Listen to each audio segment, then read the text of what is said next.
Have a good day मुराद साहब। Same to you करीम, शाम में मिलते हैं। Good morning. Good morning Murad sir. Ladies first. Thank you so much.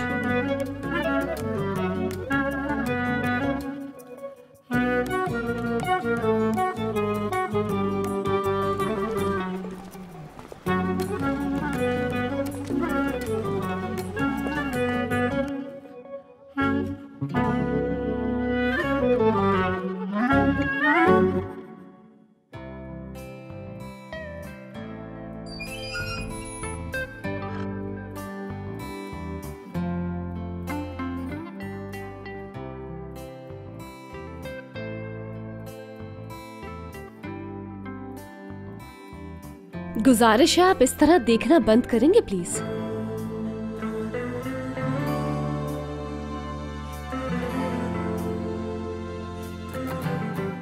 तुम्हारी आंखों में कोई प्रॉब्लम हो गई क्या? नहीं, ठीक है। हाँ हाँ बिल्कुल है प्रॉब्लम।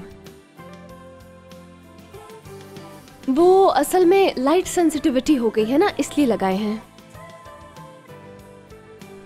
Light sensitivity. कुछ ऐसा ही है सर।